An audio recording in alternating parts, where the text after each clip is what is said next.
Bueno, pues ya estamos dentro. Muy buenas noches a todos. Bienvenidos a mi canal de YouTube. Soy Santiago Armesilla y hoy en los encuentros habituales de mi canal pues tengo a una pedazo de invitada de gran excepción, muy conocida en España, también bastante conocida en Hispanoamérica, en el ámbito de la historiografía, incluso crítica con los historiadores profesionales. Una persona de la cual yo he aprendido muchísimo, más que incluso con muchos profesores que he tenido, y luego le explicaré por qué. Tengo conmigo a María Elvira Roca Barea, autora de algunos de los bestsellers de investigación historiográfica más importantes de los últimos años, como son estos dos que voy a enseñar: Imperiofobia y Leyenda Negra y Fracasología. María Elvira, muchísimas gracias por aceptar mi invitación.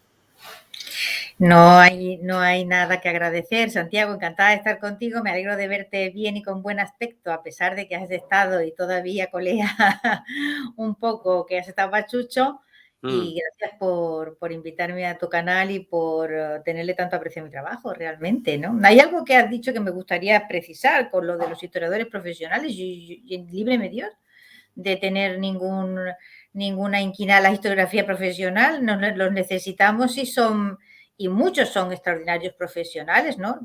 He sido un poco crítica con cierta historiografía, pero eso no son todos los historiadores, y con ciertos sesgos que una parte de la historiografía ha podido tener, pero eso de ninguna manera incluye a todos los historiadores, por amor de Dios. Solo me faltaba, aparte que no los conozco a todos, de ellos he aprendido, o sea que estaría tirando piedras en mi propio tejado, ¿no? Claro, claro. Bueno, te agradezco el matiz, pero sí es verdad que ha habido, aparte del gremio de los historiadores, es decir, gente con la licenciatura en historia, doctorado, que están en carreras, en investigación, están en facultades, en departamentos investigando, que te han criticado. Pero antes de pasar a esa cuestión, para quien no conozca a María Elvira, sobre todo del ámbito hispanoparlante, voy a leerle simplemente lo que aparece en la solapa de Fracasología de su biografía. María Elvira Roca Barea es licenciada en Filología Clásica y Filología Hispánica y doctora en Literatura Medieval. Ha colaborado con el Consejo Superior de Investigaciones Científicas y enseñado en universidades americanas, estadounidenses más bien. Es autora de numerosos artículos publicados en revistas académicas especializadas y diarios como El Mundo, El País o ABC, y ha impartido conferencias dentro y fuera de España. Actualmente es profesora en el Instituto Huerta de Alta, en Alhaurín de la Torre, y si no me equivoco, das clases también en la Universidad de Luxemburgo ahora, ¿verdad? Sí. Bien, y has publicado varios ensayos, y hoy vamos a hablar particularmente de estos dos: Imperiofobia, Leyenda Negra, Roma, Rusia, que ahora Rusia también está muy de moda, te preguntaré un poco sobre Rusia, Estados Unidos y el Imperio Español, y Fracasología, España y sus élites, de los afrancesados a nuestros días. Yo, mira, quiero aprovechar públicamente que estás aquí para confesarte una cosa que no te he dicho nunca y que sabe alguna poca gente. Y es que yo me leí Imperiofobia, pues creo que cuando yo tenía 34 años o así. Ya tengo unos cuantos más. Y lo que te quería comentar básicamente es que yo, hasta que no leí tu libro, no sabía lo que eran los juicios de residencia. Y me parece tremendamente significativo a nivel biográfico personal mío e histórico contemporáneo a nivel de lo que es España, que una persona de 30 y tantos años, que ya tenía un doctorado en la universidad de economía y había estudiado ciencias políticas, no supiera lo que era esa institución jurídica en el Imperio Español hasta leerte a ti. ¿Cómo valoras este detalle, que puede parecer una anécdota personal, pero que yo creo que no lo es? No es una anécdota personal. Lo que tú has dicho es una anécdota muy significativa y, por ejemplo, pues yo he ido cayéndome en agujeros negros de mi propia ignorancia conforme he ido estudiando. ¿Cómo te diría yo? Pues como el que abre camino por la selva con un machete, ¿no? O sea, por ejemplo, uno de estos momentos tremendos que uno tiene, fíjate que yo ya tenía una experiencia, fue cuando pude comprobar de una manera fehaciente algo que yo no había leído jamás, y no he leído jamás en ningún historiador. Si alguien lo ha dicho en algún artículo o lo ha contado, me gustaría conocerlo, porque yo lo descubrí por mí misma, o sea, a fuerza de revisarme toda la historiografía, no digo toda, pero toda la que yo pude acarrear del siglo XVIII, y descubrir que durante más de un siglo en España no se había escrito nada sobre el periodo precedente, o sea, sobre el periodo Habsburgo, o sea, eso que yo llamo la damnatio memoriae del periodo Habsburgo. O sea, el hecho de que esta enormidad, o sea, porque es una enormidad, es una cosa tremenda, que durante más de un siglo no se escriba en un reino, país, estado o lo que tú quieras, una sola línea de historia en la que se nombre el periodo precedente. No son 5 años, son más de un siglo. Y el periodo precedente no son 2 décadas, son 2 siglos, y esos 2 siglos son los que el mundo llamó, no nosotros, siglo de oro, ¿no? Entonces, Claro. ese agujero negro de silencio, pues es también lo que permite entender por qué tú no conoces los juicios de residencia y por qué, por ejemplo, pues nuestro Muñoz Torrero, cuando se pone a intentar buscar fundamentos jurídicos a la Constitución de Cádiz y a la idea de soberanía nacional, el hombre no atina, no sabe irse a los grandes juristas del periodo Habsburgo, porque el periodo Habsburgo ha sido borrado, ¿no? Esto que acabas de responder me permite enlazar los dos libros, porque siempre que invito a mi canal a gente que ha escrito ya varias obras, le pregunto si no considera que al final tu obra es el conjunto de todos tus libros, más que uno solo. Y por tanto, Fracasología, en cierto sentido, es una continuación de Imperiofobia, aunque al mismo tiempo hay diferencias.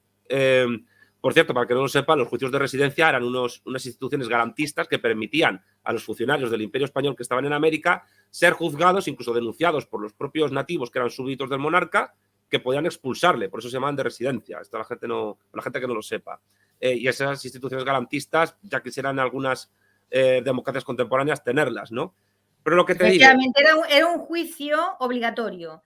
Y era un juicio al revés, es decir, era un juicio en el que había que probar la inocencia, en el sentido de que la persona que había sido nombrada para un cargo, del tipo que fuera, pues cuando acababa ese nombramiento, pasaba por un juicio en el que demostraba que había cumplido su función decentemente y cualquiera que se hubiera sentido perjudicado por esa persona durante el tiempo que ocupó ese cargo estaba en su derecho de denunciarlo.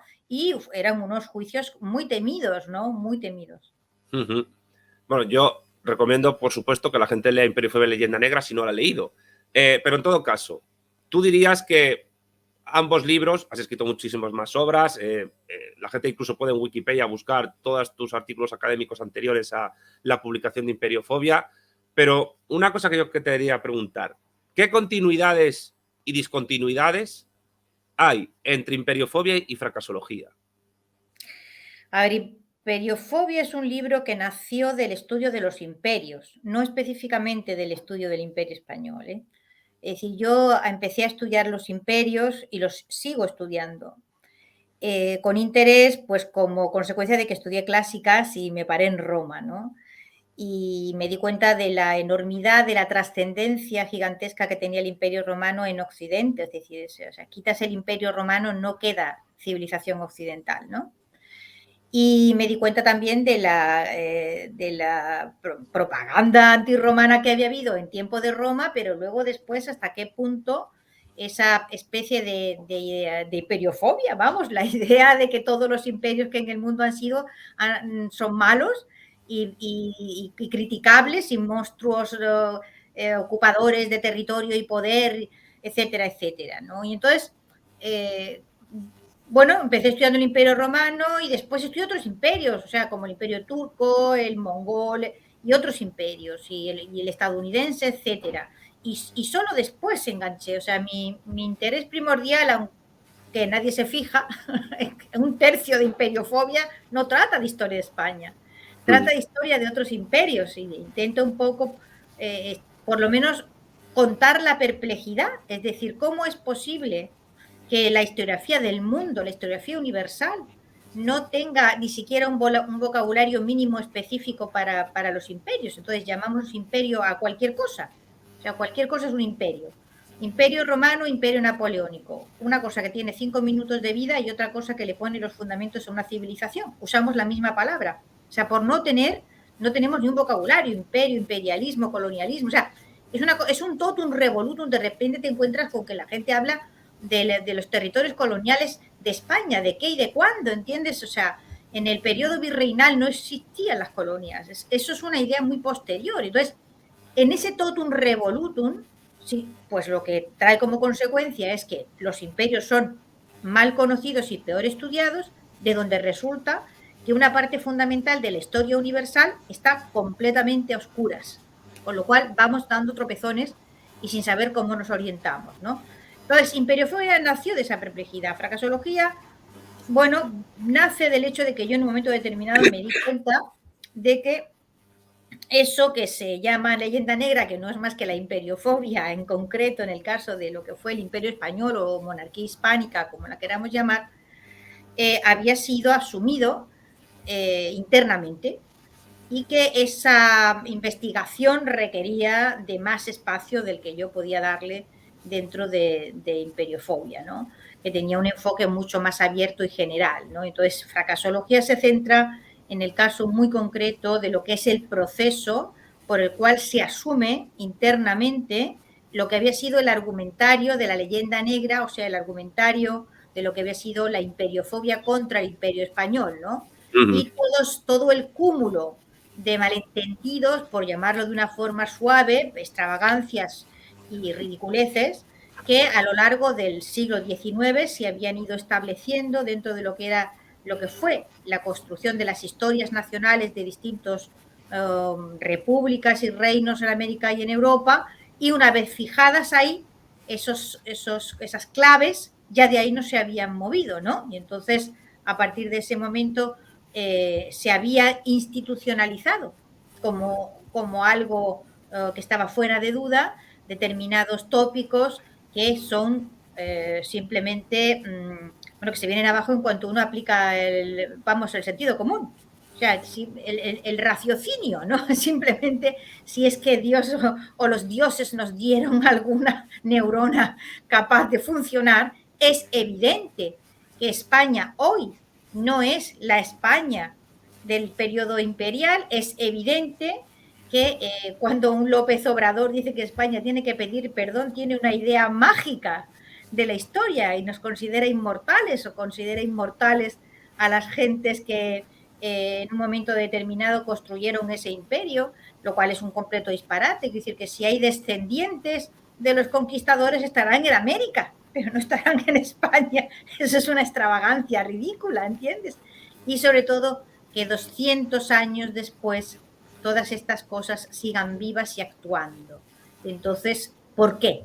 Entonces había que preguntarse algunas cosas y tuve que escribir otro libro porque si no, no hubiera desequilibrado Imperiofobia, que era un libro, digamos, con un enfoque general hacia los imperios, ¿no? Con una atención especial en lo que había sido la monarquía hispánica o imperio español, pero general, ¿no?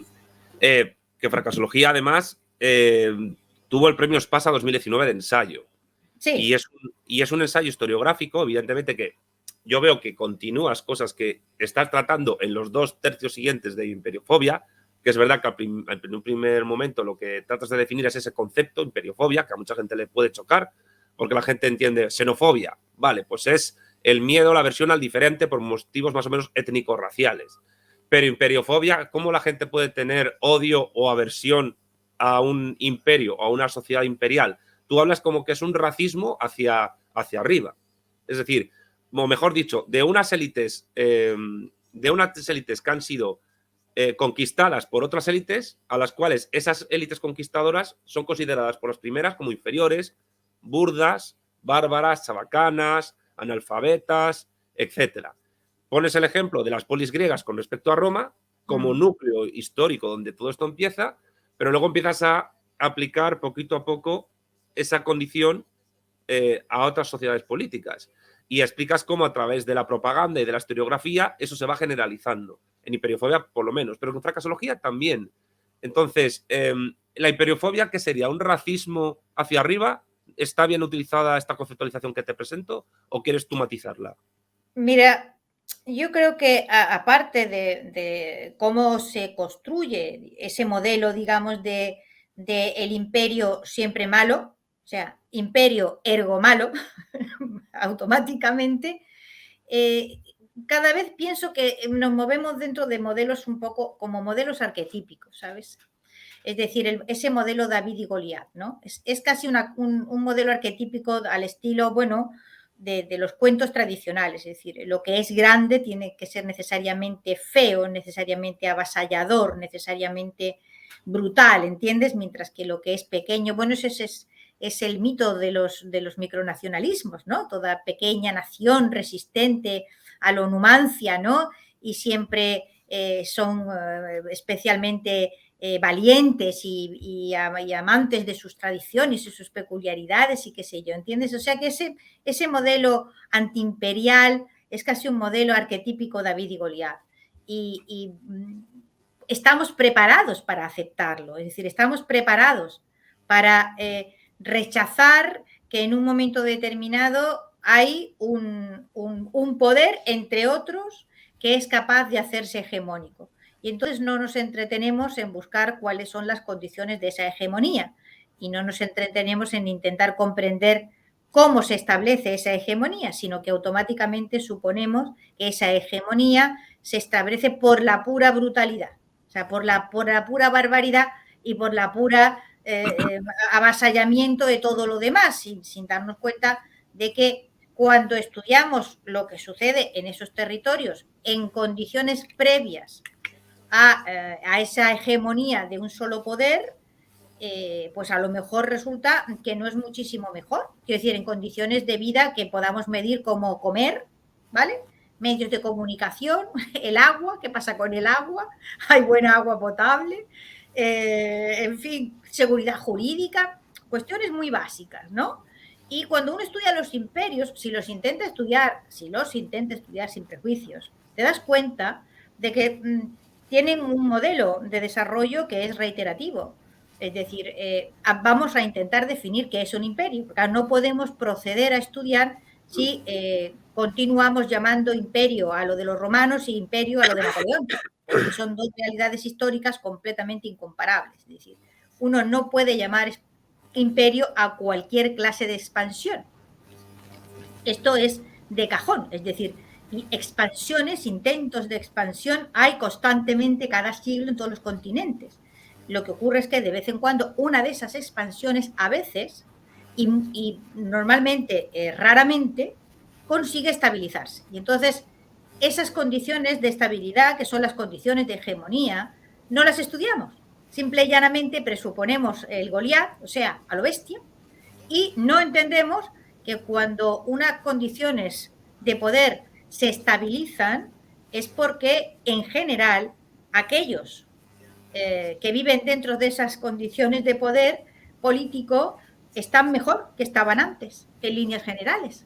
Y entonces por eso perdura esas condiciones de poder. Esto no quiere decir que los imperios sean hijos de los arcángeles, ¿entiendes? Y que sea una cosa maravillosa siempre y ideal y no sé qué, no, de ninguna manera. Por supuesto hay errores políticos, por supuesto se cometen brutalidades, etcétera, etcétera. Pero en una balanza general hay que intentar establecer cuál es el costo-beneficio y en líneas generales observamos que a los imperios, una vez establecidos, pasados el momento de expansión, cuando ya al cabo de 50 años más o menos las estructuras comienzan a solidificarse, nos encontramos con grandes crecimientos de población.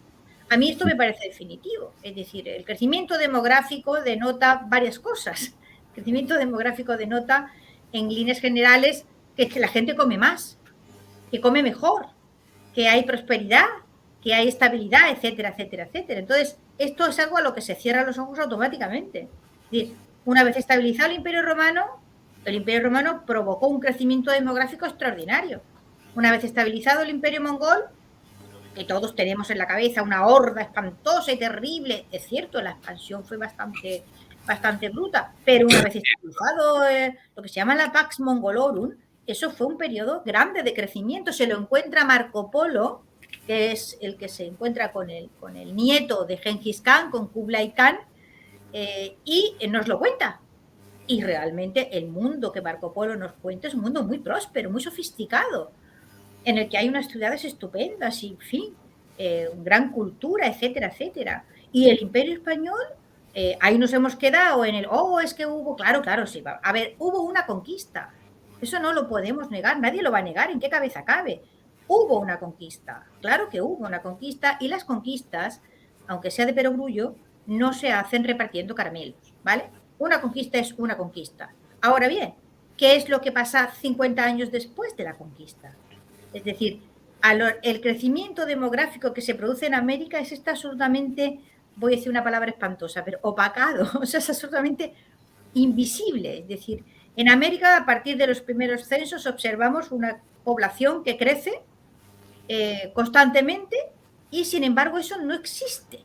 Es decir, eso no, como si no hubiera habido jamás semejante cosa, ¿no?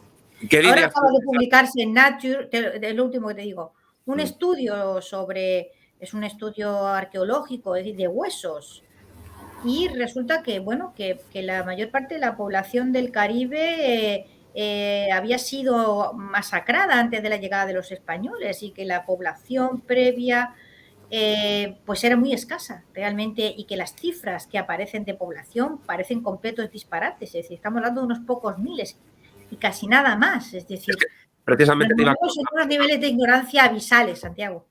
Precisamente te iba a preguntar por eso ahora, porque tú cómo valoras esas cuentas que se hacen para, evidentemente en un marco negro legendario, antiespañol, hispanófobo, de los españoles cometieron el mayor genocidio de la historia, mataron 100 millones de indios, 90 millones, 50 millones, etc.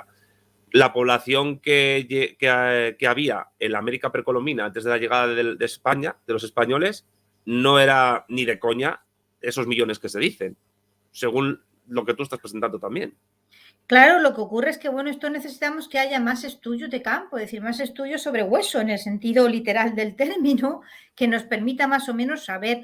Hay unos extraños fenómenos de credulidad. Mira, te voy a contar una anécdota muy rápida, que es un rifirrafe que tuve yo en la Javeriana de Bogotá con un historiador mexicano, cuando de repente me dice, así como, ¿sabes?, que se calcula. No sé de dónde salen los números. Hay un libro muy gracioso que se llama Numbers for Nowhere, que para aviso a navegantes, ¿no?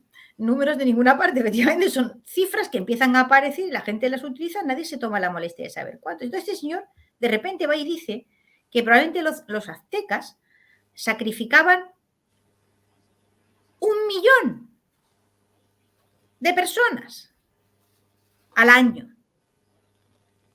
Y bueno, esto es algo, me costó mucho trabajo decirlo con un poco de buena educación. Digo, está usted diciendo un disparate de proporciones colosales. Eso es imposible.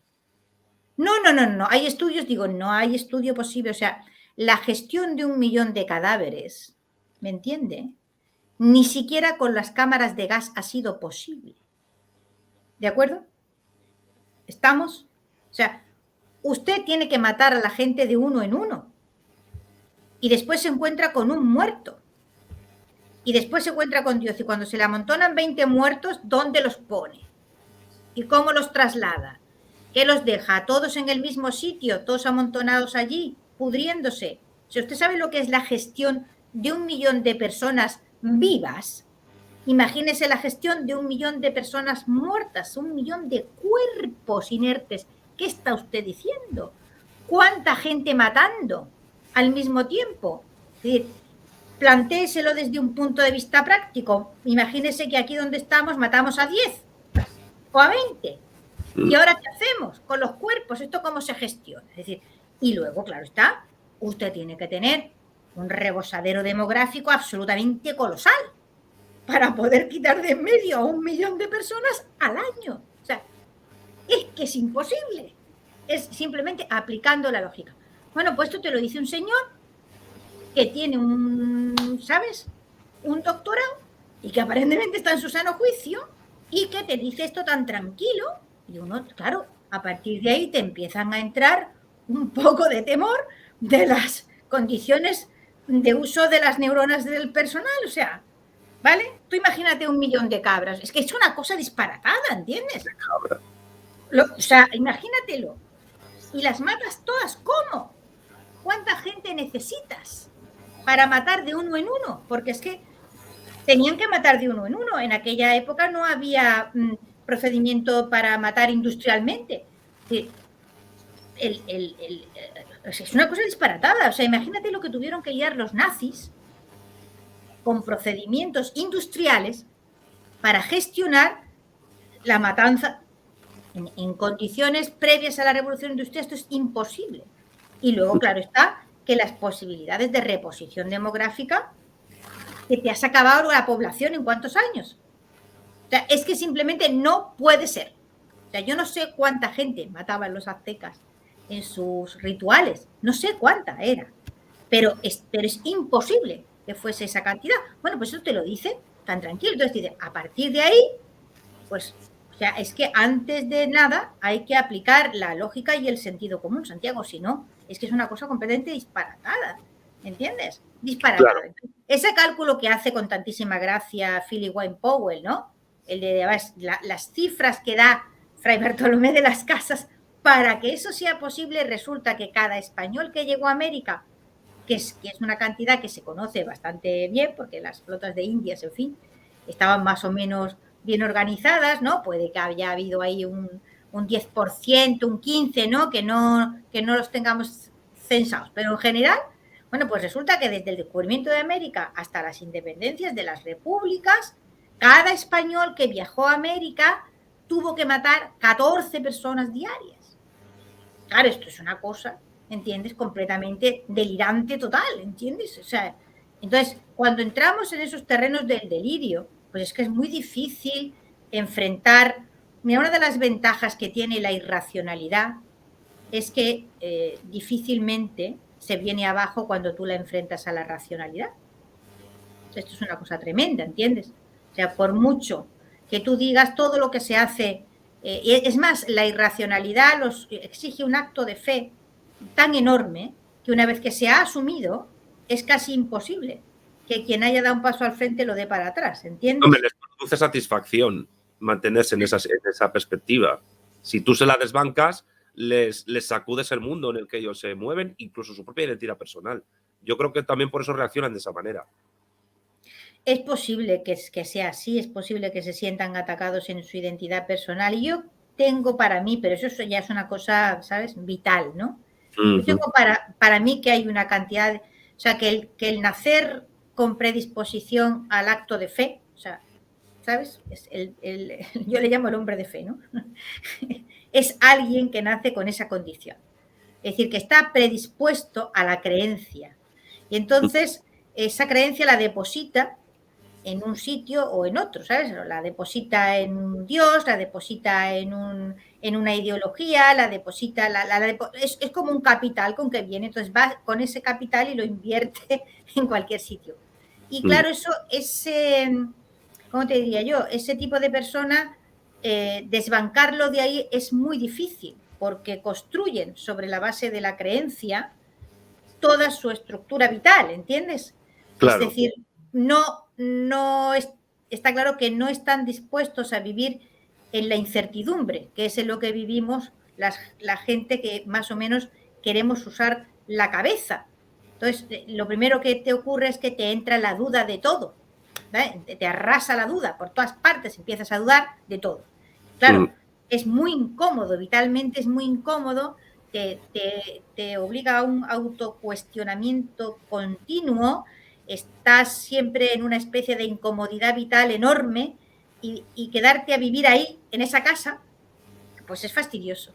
Entonces, claro, coges tu capital de fe, vas y te lo colocas en un banco X y entonces a partir de ahí tienes una rentabilidad grandísima en cuanto a que te dice lo que tienes que creer, lo que no tienes que creer, no tienes que cuestionarte nada, siempre estás con los buenos porque son los tuyos, los demás son malos, y eso ya, bueno, eso produce unas endorfinas gigantescas y claro, es evidente que por mucho que tú intentes demostrar con argumento racional que esas creencias son falsas o muy cuestionables, pues lo lógico es que vayan contra ti a matarte como todo hereje, ¿no? Que interviene en un gran auto de fe, digamos, de todos creemos esto, pues que no lo cree, a matarlo, ¿no? Que nos estropea el guisado, ¿no?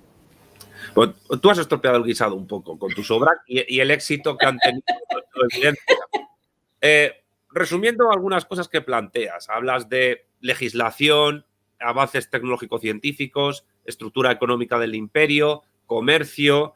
Algunas de estas cuestiones incluso luego son plasmadas en el documental fantástico de López Linares, España, la primera de la globalización.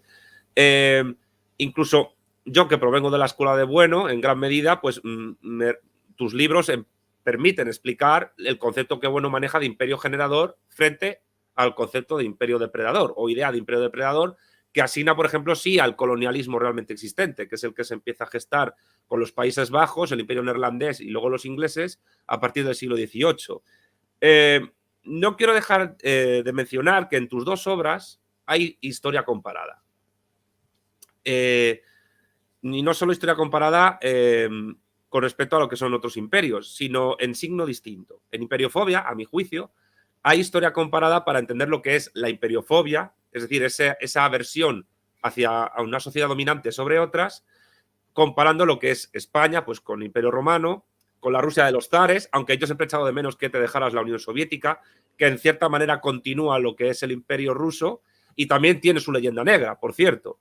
Que bueno, lo intento explicar, ¿eh? Sí, sí, o sea, sí. intento explicarla. Bueno, y ahora estamos asistiendo a un espectáculo glorioso, ¿no? De leyenda negra rusa. Me hace muchísima gracia porque, digamos, el occidental parte de la base de que todo intento de los rusos de seguir manteniendo sus digamos, prerrogativas de hegemonía es automáticamente una manifestación de barbarie oriental absolutamente autocrática y catastrófica en el sentido, muchísima gracia, ¿no? El otro día una periodista de Infobae, que es un medio conservador argentino, hablaba de neocomunismo zarista. Lo de neocomunismo zarista. Joder. Sí, ese fue el término. ¿Qué concepto? Como diría, diría Quevedo, ¿qué concepto? Sí. No, mira, es que en fin, ¿dónde me paro? A ver, lo que Bueno llama a imperio generador, imperio depredador, pues es un poco, yo creo, lo que yo llamo un imperio o no un imperio. Es decir, lo que pasa es que yo no establezco criterios morales y no quiero establecer criterios morales. Me parece catastrófico ir a la historia a partir de criterios morales que uno aplica a la realidad. Yo intento aplicar otra clase de criterios. ¿Qué criterios? Fundamentalmente el de tiempo y espacio, que me parecen mucho más objetivos. Es decir, toda expansión no es un imperio. Asistimos a lo largo de la historia del mundo a muchas clases de expansión. Ese es mi concepto. Y ocurre que de vez en cuando una de esas expansiones se estabiliza. ¿Qué condiciones objetivas tienen que darse para que se produzca ese fenómeno que yo llamo un imperio? Pues las condiciones objetivas que tienen que darse es una extensión territorial importante, grande, ¿vale? Y luego una duración, es decir, una expansión que dura un tiempo determinado de una unidad política que se expande y se contrae. Eso no es un imperio. El imperio es una realidad cíclica y cuando el imperio desaparece, aquello a que dio lugar al imperio se diluye también. Que aquí es donde ya no me entiende nadie para nada. Es decir, yo no tengo en mi cabeza de ninguna manera la idea de que la España de Felipe II sea la España de ahora. De ninguna manera. O sea, yo pienso que una vez que la monarquía hispánica explotó, implosionó hacia el interior, a principios del siglo XIX, aparecieron un montón de realidades políticas diferentes, que son el fruto de la fragmentación de ese imperio, y la España de ahora es una de ellas. O sea, España no es más España que México, para nada, en el sentido de que arranca un tiempo en el que la realidad política anterior ha desaparecido completamente. Esto no es un fenómeno colonial, de ninguna de las maneras en el que se produce una expansión y una contracción, ¿de acuerdo? De ninguna manera. Pues esto dentro de 150 o 200 años sería como aplicar a los Estados Unidos que a partir de la expansión de las 13 colonias, ¿vale? Luego se contrae y no para nada. Estados Unidos es una realidad gigantesca, ¿vale? En sí, como imperio continente. y lo mismo Rusia, y lo mismo lo fue el Imperio Español. Es decir, lo que ocurre es que a lo largo del siglo XIX se producen una serie de deformaciones tremendas. Una de ellas es la aplicación del modelo colonial al imperio que está desapareciendo en ese momento, entendiéndolo como un fenómeno de tipo colonial. De ninguna manera puede ser así considerado. El siguiente disparate lo cometen los historiadores españoles del siglo XIX, que se quedan con el nombre del imperio. Es decir, que parten de la idea de que España de Europa, es el imperio, sigue siendo el imperio. Y eso es unidad de destino en lo universal. España es inmortal, entonces no se sabe cuándo empieza, probablemente en la Edad Media, pero ese ser inmortal atraviesa por distintas fases y sigue estando vivo en el 19, oye, y sigue estando vivo en el 20, oye, y sigue estando vivo en el 21, que es un flipe, ¿no? El otro día veía yo a un político de Podemos diciendo que es que teníamos que pedir perdón. ¿Pedirá usted por qué? Es decir, ¿usted es el mismo? ¿Usted se siente la misma persona? ¿Usted es inmortal? ¿Usted conquistó América? Es decir, esta idea del pueblo, Volksstimme alemana, del pueblo como un ser metafísico en el que los individuos se insertan y luego desaparecen, pero ese ser metafísico permanece. Yo no comparto para nada esa idea, que es el origen de toda forma de nacionalismo y de toda forma de catástrofe en la Europa occidental. Para nada. Yo creo que las realidades históricas son mudables. Y el hecho de que una realidad, de que un nombre permanezca a lo largo del tiempo, no significa que ese nombre se refiera siempre a la misma realidad histórica. Y esto es una cosa de perogrullo. Es decir, Roma. Usted coge la palabra Roma y a lo largo del tiempo intenta definir que era Roma 2 siglos antes de Cristo, en la época de Cristo, 2 siglos después, 4 siglos después, ahora. Entonces tenemos Romas completamente diferentes, ¿vale? Y el hecho de que esa realidad tenga siempre, de que haya un nombre, ¿vale?, que permanezca a lo largo del tiempo, no significa que la realidad que se nombra con esa palabra sea la misma.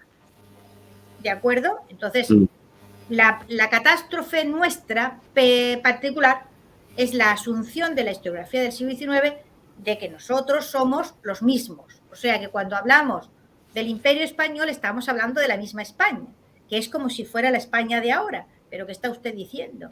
Estas son realidades absolutamente incomparables. No hemos separado una cosa de la otra, no hemos hecho una profilaxis histórica interesante, y entonces te encuentras con que esa pequeña España que nace en el siglo XIX, arrasada después de las guerras napoleónicas, absorbe, o sea, le cae encima la historia de un imperio gigantesco que no tiene ni puñetera idea de cómo gestionar. Así de simple. O sea, la realidad ahora es esa, ¿vale? No nuestro imperio. Yo evito, no solo evito, corrijo y critico. Eso de no fuimos tan malos, nuestro imperio, pero ¿qué fuimos ni no fuimos? Ni nuestro imperio de nada. Ese imperio existió y desapareció. Es un ciclo cerrado, completamente cerrado. Lo que hay 200 años después son un montón de naciones políticas que no saben gestionar el fin de ese imperio, que no han sabido de ninguna de las maneras salir mentalmente de él. Todas tienen ese problema. La España europea probablemente más que ninguna. Ahí andaremos con México. ¿Qué por qué? Porque México era la nueva España, porque México era realmente la joya de la corona y porque México fue el centro de ese imperio más que la España europea durante muchísimo tiempo. Y ha acusado de una manera bestial el final de ese imperio, que no supo gestionar, encajando fracaso tras fracaso, y entonces, claro, absorbes el argumentario de la leyenda negra, que se transforma en la justificación de tu fracaso de ahora, no del de entonces, ¿entiendes? Entonces, enfrentados a esas perplejidades históricas, nos encontramos con que no hay intelectualidad que sea capaz de afrontar esto, es decir, de mirar de frente la realidad. Vamos a ver que lo que tenemos es un imperio que desapareció hace 200 años, que después hay realidades políticas que son completamente distintas, ¿vale? Y que la historia de ese imperio no es la historia de España de ahora, sino que es la historia de todos los territorios que en ese imperio vivieron, que en ese imperio crecieron, que en ese imperio desarrollaron una cultura, una historia, unas realidades económicas, etcétera, etcétera, etcétera. Dices tú que no sabes lo de los juicios de residencia. Hijo mío, ¿cómo vas a saber lo de los juicios de residencia si uno de los hechos económicos más importantes de la edad moderna que realmente cambia la economía a nivel planetario, que es la conexión del Imperio Habsburgo y el Imperio Ming por el Pacífico, ahora estamos empezando mínimamente a comprender la enorme importancia económica que esto tuvo. Si no sabemos esto, ¿cómo vas a saber lo de los juicios de residencia? Es decir, la comprensión de esa realidad gigantesca que fue la monarquía hispánica o el imperio español no compete especialmente a nosotros de ahora, que somos una realidad absolutamente insignificante y lo vamos a seguir siendo, sino que tiene que ver con nuestra comprensión de la historia del mundo entero. ¿Me explico? Sí. Gracias, Santiago. No, te explicas perfectamente. Y esto me permite enlazar con la cuestión de la historia comparada ya en fracasología. Aunque antes un matiz. En la idea de bueno de imperio generador y el depredador no hay cuestión moral, sino cuestión histórica. Es decir, bueno define como generador aquel imperio que ha reproducido en mayor o menor grado, pero sobre todo en gran medida, las instituciones de la metrópoli y los territorios conquistados. Mientras que el depredador no lo hace. Mantiene a los que conquista en la situación en las que se los encontró o los deja peor. Es decir, y esto me vale para también explicar un poco algunas cuestiones que planteas en fracasología, porque haces historia comparada con imperios depredadores como el británico, cosa que es absolutamente inevitable, yo creo. Los británicos Lo que siempre han... ocurre es que yo no considero que lo que llamamos imperio británico se deba considerar un imperio. Es un fenómeno colonial. El fenómeno colonial es una cosa completamente distinta. Pero O fue sea, enorme en extensión. sí, fue enorme en extensión, pero duró muy poco tiempo, si te pones a pensarlo. Si te pones a pensarlo, dura muy poco tiempo. Es decir, ¿por qué? Porque el imperio tiene que integrar. Si no integra, se resquebraja al cabo de muy poco tiempo. Es decir, el imperio tiene que ofrecer ventajas. Tú tienes que ofrecerles ventaja a los hispanos. Si no, los hispanos te van a montar un pollo enorme ya mismo y te vas a ir a la porra con el cipión africano. ¿Estamos? Entonces, Sí, pero hay un momento en el que ese mecanismo de integración tiene que empezar a funcionar. Y si no es eficaz, el imperio se resquebraja al cabo de un cierto tiempo, ¿no? pero ¿qué Entonces, ocurre en eso cuando... fueron eficaces, perdón, en eso fueron eficaces los mongoles, fueron eficaces los romanos y fueron eficaces los españoles de entonces. Si no, el imperio no hubiera durado tanto tiempo. Pero ¿qué ocurre cuando una expansión imperial, vamos a llamarla así, o un imperio depredador como el británico, como el belga, como el neerlandés o como el alemán, en la época tanto colonial como después en la Segunda Guerra Mundial, no tienen en ningún momento no solo la intención, sino la idea de integrar a nadie? Lo único que quieren es explotar recursos, expandirse, someter a población y generar factorías y algún tipo de consulado, protectorado, etcétera. El Imperio Británico, yo te doy la razón en que duró muy poco tiempo, pero su hegemonía fue aplastante en el grueso del siglo XIX y parte del XX hasta que Estados Unidos y Alemania subieron. Y no te digo nada, pues luego la Unión Soviética o China.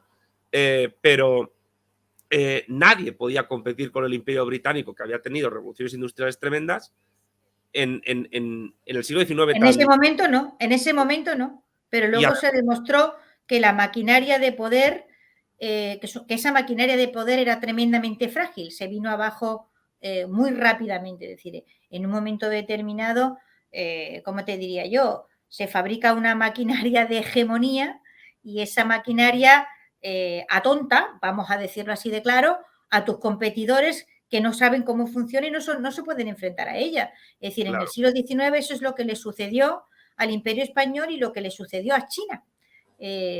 Cuando el poder anglosajón empieza a expandirse, esa maquinaria de poder en las condiciones internas de su expansión no se saben enfrentar a ella y por eso se puso el derrumbe catastrófico del Imperio Español. Ni el Imperio Español ni China. Es decir, esa historia algún día la voy a escribir.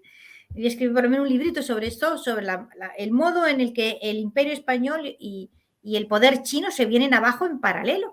Durante 2 siglos y medio, el Imperio Español y bueno, la monarquía hispánica, católica, como la quieras llamar, siempre tenemos este problema con los nombres que me aburre. Y el Imperio chino habían estado conectados por el Pacífico, ¿no? Y había sido extraordinariamente rentable económicamente. Es decir, cuando la gente dice, uy, es que era solo un barco o 2 al año, pues usted no sabe la maquinaria que era el galeón de Manila. O sea, era el bicho más grande que se paseaba por los mares, era una cosa gigantesca. Empezó teniendo como 500 toneladas y acabó teniendo como 2000, ¿no? Y viajaba ahí mercancía que era capaz realmente de activar la economía de un continente. Tal era su importancia, ¿no? Y en el desarrollo de China fue fundamental. Entonces, esa conexión con el exterior, porque claro, esa globalización económica no la protagoniza China. China no se mueve de su sitio. Los que se mueven de su sitio son los del Imperio Español, es decir, los que se mueven fundamentalmente son las gentes del virreinato de la Nueva España y que son los que hacen, digamos, el trabajo mayoritario de lo que es la conexión entre Acapulco y Manila, ¿no? Y ese vínculo económico había sido, ¿sabes? Había tenido sus fluctuaciones porque hubo momentos malos, por ejemplo, años muy catastróficos porque el clima dio por saco también en todas partes, lo da cada cierto tiempo, ¿no? Pero tú fíjate qué fechas, cómo no se escribe sobre esto. ¿Cuándo se viene abajo el Imperio Ming y cuándo se produce, digamos, la que se considera la batalla que marca, que es Rocroi, ¿no? Un momento, digamos, en que ya, ¡pum!, la hegemonía del Imperio Español en Europa ya, si no colapsa, se estanca y ya no va a volver a ser lo que era. Pasa prácticamente a la vez y tiene que ver con una crisis climática importante en el Pacífico que dificulta la traída y llevada de mercancías y que trae grandes problemas económicos a la Nueva España que rebotan inmediatamente a la España europea. Y lo mismo le pasa al Imperio Ming, que entra en una grave crisis económica, crisis de abastecimiento, de alimento, de hambrunas, revolución y cambio de dinastía. Es decir, y todas esas cosas se producen en paralelo y es flipante, vamos, lo digo así, que la historiografía mundial universal no se haya puesto a mirar estas semejanzas, ¿no? O cómo China es convertida en un narcoestado y fragmentada desde dentro a partir de la corrupción de sus élites por que se convierten en cárteles de la droga. Es decir, es así de sencillo, ¿no? ¿Y qué le pasó a Hispanoamérica? ¿Qué le ha pasado? Que se fragmentó. ¿Vale?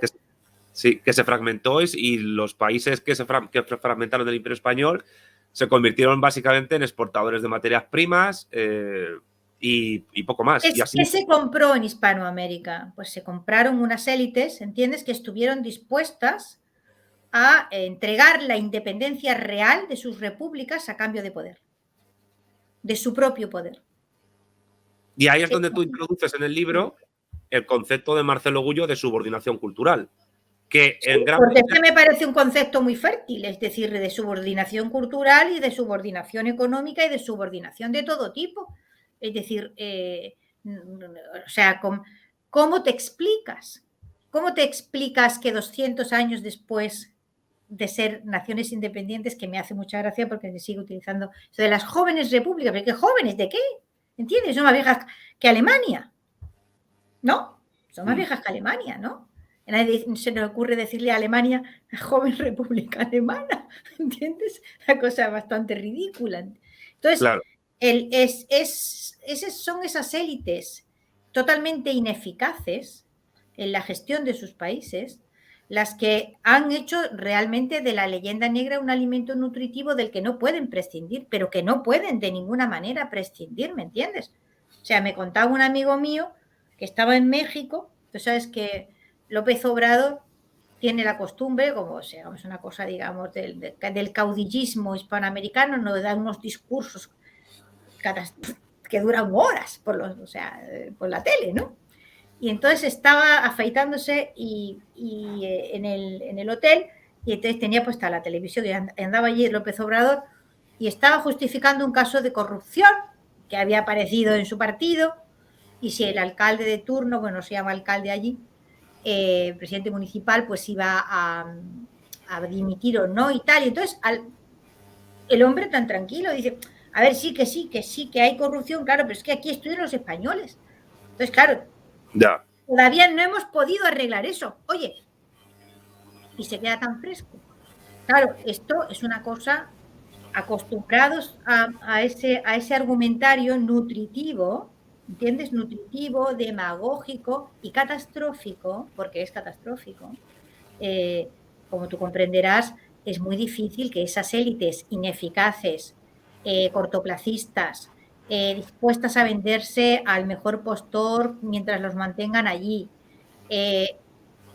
Esta gente es muy difícil que cambien su planteamiento y que estén dispuestos a... Para empezar, tendrían que hacer un gesto de insubordinación brutal, ¿entiendes? Ujú. Y es evidente que si no fueron capaces de hacerlo en su momento, es evidente que no lo van a hacer ahora, muchísimo tiempo después, ¿no? Esta gente, yo los he conocido, ¿sabes? Una de las cosas buenas que ha tenido el haber viajado mucho es haber conocido a mucha de esta gente en alguna universidad estadounidense de mucho prestigio, ¿sabes? Y cuando los conoces te das cuenta de que es imposible que esa gente saque a sus países de la pobreza y de la miseria. Es imposible. No tienen ningún sentido de la responsabilidad con respecto a sus naciones. O sea, pero por completo. Pero por completo, no tienen ningún sentido de la responsabilidad. Y los hay, yo los he visto, ¿eh? Que consideran que el español es la lengua que solo se utiliza para hablar con los criados. Y, en fin, como tú comprenderás, esa clase de élite no puede llevar, o sea, compara eso con el grupo que llevó a la independencia de los Estados Unidos de América. ¿Entiendes? Con el coraje, con la valentía, con el arrojo, con las ganas de futuro, con el estar dispuestos a lo que sea, etcétera, etcétera, para construir, claro, es una cosa tremenda, ¿entiendes? ¿Que de dónde viene en gran parte la diferencia? Pues te la voy a decir en 2 minutos. Porque la mayor parte de las élites que llevaron la independencia a los Estados Unidos o habían pasado hambre ellos o la habían pasado sus padres o sus abuelos. Mientras que estas élites llevaban ya muchas generaciones sin pasar hambre ni necesidad, vivían en un mundo absolutamente seguro, porque el Imperio Español parecía inmortal, ¿entiendes? O sea, nadie hubiera pensado en 1790 que aquello se iba a venir abajo en 5 minutos, para nada, ¿entiendes? De ninguna manera. Eran muchas generaciones viviendo en paz, muchas generaciones con una situación económica muy desahogada en un mundo donde había seguridad jurídica bastante bien, comercio abundante, en fin. Y entonces, claro, estas gentes realmente estaban jugandillo a la revolución, estaban jugandillo. Y no se dieron cuenta de que se metían en el terreno de los leones, ixun leones, ¿entiendes? No se dieron cuenta de que estaban metiéndose en un territorio en el que había realmente dragones, que echaban fuego por la boca, que tenían unos colmillos así de grandes, y ellos no tenían ni incisivos. Entonces fueron muy fácilmente pasto de toda clase de compra-venta y luego, bueno, pues la falta de convicción, la falta de valor y la falta de coraje que se ha ido reproduciendo generación tras generación, porque si tú te pones a mirar los países en Hispanoamérica se encuentras una sorprendente y extraordinaria continuidad en los apellidos. Sí, las familias, claro. Claro, las grandes familias y luego toda esa situación de conflictividad genera un terreno fertilísimo para la demagogia, ¿entiendes? Te aparece un salvapatrias diciendo tal y ya, pues todo el mundo detrás. Si a eso le suma la Iglesia Católica, tela, ¿entiendes? Que ha sido siempre un factor de disolución política, de conflictividad política, y por donde ha pasado, ¿entiendes? El Imperio Español la tuvo medio embridada durante un cierto tiempo, pero después, bueno, eso es una cosa tremenda. O sea, la Iglesia Católica siembra siempre toda clase de conflictividad política allí donde está, por el sencillo procedimiento de apoyarlos a todos, ¿entiendes? Entonces enzarza, contribuye al enzarzamiento del conflicto y en situaciones de debilidad política la Iglesia siempre crece, la Iglesia siempre prospera porque es una institución extraordinariamente bien organizada, ¿no? Entonces, cuando el poder político no es eficaz, ¿a dónde acudimos? A la Iglesia, ¿entiendes? Para la caridad, para la educación, para el hospital, para no sé qué, la Iglesia. Entonces, es evidente, la Iglesia ha estado siempre peleando por poder político desde su origen, ¿no? Y tiene un sistema de funcionamiento que es muy eficaz, ¿no? O sea, tú piensas en tu propio país, ¿tú crees que habríamos llegado a estos extremos de cantonalismo sin el concurso de la Iglesia Católica y los carlistas y etcétera, etcétera? Hombre, está claro el origen curil del PNV, del nacionalismo catalán, eso es impepinable. Es impepinable, entonces... No, que tienen una conexión con el carlismo evidente. Lo que pasa es que, claro, tú me estás hablando en el proceso de descomposición del imperio. Actualmente, y tú también lo has tratado en tus libros, hay una expansión evangélica protestante muy fuerte en Hispanoamérica que incluso atenta contra la propia Iglesia Católica, pero que también es disgregadora, que también es balcanizadora en algún sentido. Hombre, porque claro, en el momento en el que hay una cierta conflictividad religiosa y esto se sobrepone a una situación que ya es conflictiva de base, pues esto evidentemente no va a contribuir a pacificar la situación. Es decir, todo lo que añadas a esto no son más que más facciones en conflicto, más enfrentamiento entre unos y otros, etcétera, etcétera. Pero partimos de una situación que ya es conflictiva desde atrás, es decir, que ya es conflictiva en su origen, no, esto solamente pasa, y me esfuerzo por explicarlo y no creo que no lo explico bien. Las iglesias protestantes difícilmente pueden ser conflictivas al poder político, porque las iglesias protestantes se convirtieron en un órgano del Estado en el momento en el que se produjo la fragmentación, es decir, en el momento que se produjo el cisma. Entonces, la Iglesia anglicana no le ha dado nunca por saco de ninguna manera a la corona británica, nunca en la vida, ¿entiendes? Es un órgano del Estado, forma parte del Estado. ¿Quién les paga? Para mí la madre del cordero de esto es siempre ¿quién le paga a usted?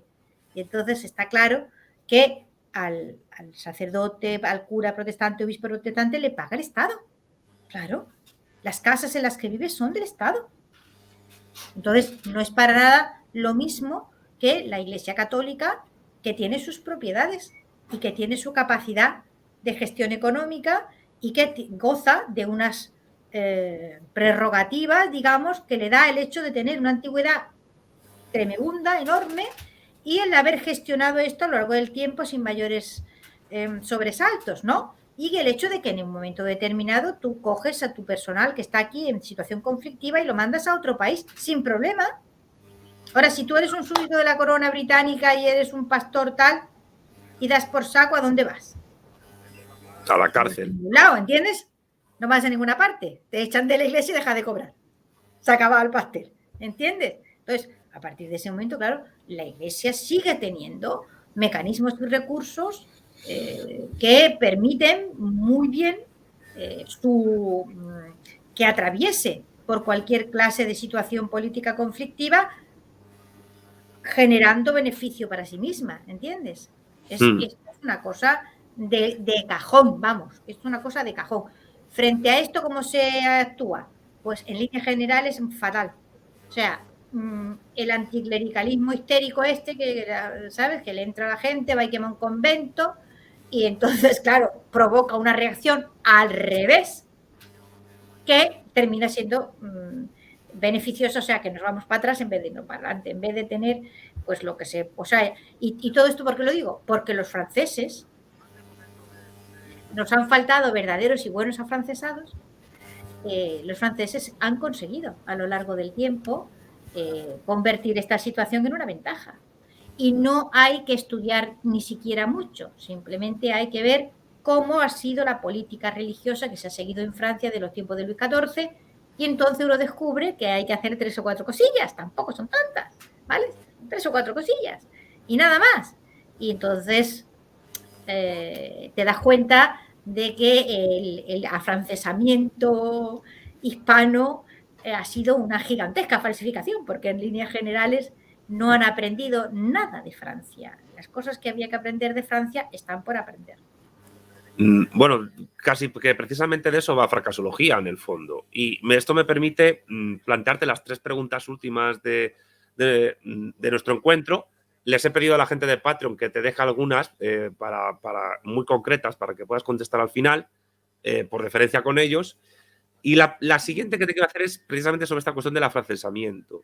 Fracasología como tesis fuerte tiene, entre otras, que con el cambio de dinastía, con la dinastía de los Habsburgo a los Borbones, de origen francés, se produce un cambio en la perspectiva que sobre sí misma tiene la sociedad política española en sentido general imperial, no solo de la España peninsular europea, sino general. Y que, por tanto, a partir de los Borbones, los españoles se tragan precisamente lo que tú dices, lo peor de Francia, que es la hispanofobia, o por lo menos de las élites francesas, y una visión negativa, pesimista, de ocultamiento sobre la etapa anterior, la de los Habsburgo. La pregunta que yo te quiero hacer, porque tú te esfuerzas durante todo el libro en demostrar eso, y además que luego llegas a una historia comparada con el Imperio francés, al igual que haces una historia comparada con el Imperio británico o con los Estados Unidos y la forma en que ellos se expanden hacia el oeste y cómo van realizando además determinadas masacres en la conquista del oeste y el exterminio de indios que eran protegidos por el Imperio español. Mi pregunta es la siguiente. Esa subordinación cultural que hemos hablado, ¿hasta qué punto la base de esa subordinación cultural no la ha puesto la dinastía borbónica? Totalmente, o sea, absolutamente. Es decir, vamos, esto lo dice el propio García Cárcel, ¿no? Cuando España se lo dice en el documental, ¿no? Nos convertimos en el conserje de la dinastía. Bueno, claro, esto es así, esos son los intereses de esa dinastía, los que se enfrentan a los Habsburgo, y España es la clave que permite a los Borbones destrozar a los Habsburgo. Pues es una cosa de cajón. Lo que ocurre es que, bueno, tú dices, haces historia comparada porque hay una ignorancia infinita de la historia de Europa. Es una cosa tremenda, tremenda. O sea, uno de los problemas más graves que genera esas extravagancias del siglo XIX, uno de ellos, no el menor, es la autarquía. Es decir, el problema de la autarquía y del excepcionalismo, que es hijo de la autarquía. Es decir, todos estos, tú dices, estos historiadores que tal, en líneas generales, esa idea de afrontar la historia de España posimperial o en la época imperial como algo excepcional. Esa excepcionalidad te la quita simple y llanamente el conocer la historia de otros imperios o la historia de otros países. Pero esto no se hace. Es decir, como decía la novela esta, ¿no? Encerrados en un solo juguete. Es decir, el personal se enroca, cierra puertas y ventanas y se empeña a como da lugar en mantener ese complejo de excepcionalidad que no es más que el alimento de la autarquía. Es decir, y que sigue vivo, pero absolutamente. Es decir, esas dos ideas aberrantes, ¿no? La excepcionalidad autárquica y luego la unidad de destino en lo universal, ¿no? España no cambia nunca, esto es siempre lo mismo, como se llama España, da igual lo que sea, pero es siempre la misma España. Esa es una. Y la otra es la excepcionalidad por desconocimiento de la historia del mundo, que es una realidad una y otra vez alimentada. El otro día leía yo un artículo, una entrevista de un señor en el que, bueno, incurrimos una vez más en el género de la no sé cómo llamarlo, en defensa de España, o eso no sé. A mí este rollo de estar todo santo día España para arriba, España para abajo, el ser de España y yo que sé qué, me aburre como una ostra. Quiero decir, a mí me interesa la historia, no me interesa la metafísica. Yo no aplico la metafísica a la historia de ninguna de las maneras. A mí me interesa saber los crecimientos demográficos, las realidades políticas, ¿sabes? Y estos rollos metafísicos es que me aplastan, ¿no? Y entonces decía el buen hombre, o sea, hablando de la enorme intransigencia que había en la España de los Habsburgo, y se ponía a hablar de los grandes humanistas, ¿no? Que nombra a Moro, nombra a Erasmo, y nombra a Vives, y creo que a Nebrija, no estoy segura, pero sobre todo nombra a Vives para señalar que Vives es que fue perseguido y que, digamos, de los grandes humanistas europeos, pues el nuestro, digamos, nuestro buque insignia, nuestro Vives, fíjate la vida que llevó perseguido. Hombre, por Dios, y tres líneas más adelante acaba de hablar de Tomás Moro, asesinado, ¿entiendes? Es que es una cosa completamente disparatada. O Erasmo de Rotterdam, esa vida errante, huyendo unas veces de unos y de otros. Es decir, vamos a ver, es que esto era lo que pasaba en el mundo. Vamos, es que el esfuerzo que hay que hacer para colocar la historia de España, imperial y posimperial, en una vertiente de excepcionalidad, consiste en negar la historia mundial, simplemente. Y entonces tú coges y te quitas la historia del mundo y te colocas en un rancho aparte. ¿Que esto por qué se hace? Por complejos, ¿vale? Simplemente, esto es un resultado de los complejos. Es decir, los españoles e hispanoamericanos no han encajado la situación posterior al imperio, no han encajado la insignificancia histórica, no han encajado el fracaso posterior, ¿vale? Y como no lo han encajado, no salen de ahí, ¿vale? Y ya está, esto es simple. Seamos excepcionales. ¿Qué estábamos diciendo, Santiago? Estábamos hablando de la incapacidad de las naciones hispanoamericanas herederas del imperio de asumir... Hispanoamericana y España, ¿eh? Que yo no digo que España no es otra cosa, ¿eh? Bueno, incluyo a España en este sentido, en su incapacidad de asumir su situación de subordinación, vamos a decirlo de esa manera, y que tratan incluso de explicar en esa herencia histórica que no son capaces de asumir, en esa subordinación. Es decir, la culpa para ellos de su subordinación no está en el hecho mismo de balcanización y descomposición del imperio, que es un choque además con otros imperios, el francés, el napoleónico, el británico, etc. Y que culpan realmente a una España, esto lo has dicho tú en muchas entrevistas, a una España que solo ha asumido el nombre de una unidad más grande, es un nombre que le está grande, además, y que enorme. es incapaz de gestionar. Pues es así, ¿entiendes? Pero yo creo que estaba hablándote de dónde viene este complejo de la autarquía y la excepcionalidad, ¿no? Sí, Que porque es yo te había preguntado por los Borbones y su papel de no haber sabido asumir determinadas realidades y que son mundiales, es decir, todo proceso de fragmentación política lleva a la conflictividad y al empobrecimiento, desde que el mundo es mundo. Claro. Esto siempre ha sido así, ¿entiendes? O sea, podemos irnos a donde queramos, podemos irnos a Roma y ver lo que pasa después, ¿no? Hay economistas por ahí que consideran que hasta finales del siglo XVIII y quizás el XIX no se recuperó el nivel económico que había en la época del Imperio Romano, ¿vale? Que eso que llamamos Edad Media, pues es un periodo larguísimo de fragmentación política, conflictividad, empobrecimiento sucesivo, que tiene que ver con ¿qué? Con la fragmentación de un gran poder. Lo que ocurre es que como rechazamos ese gran poder porque es feo como Goliat, pues entonces no estudiamos nada. ¿Qué pasa con Alemania, con el Sacro Imperio Romano Germánico? Víctima absolutamente siglo tras siglo de conflictividad política, bien por los estados o reinos más potentes que hay a su alrededor, ya sea Suecia, ya sea Francia, etcétera, etcétera, hasta que consigue que unificarse políticamente, ¿vale? Y a partir del momento en que tiene unidad política, tiene una presencia sustantiva en la historia de Europa. ¿Estamos? Es decir, todo proceso de fragmentación política lleva al empobrecimiento y a la subordinación.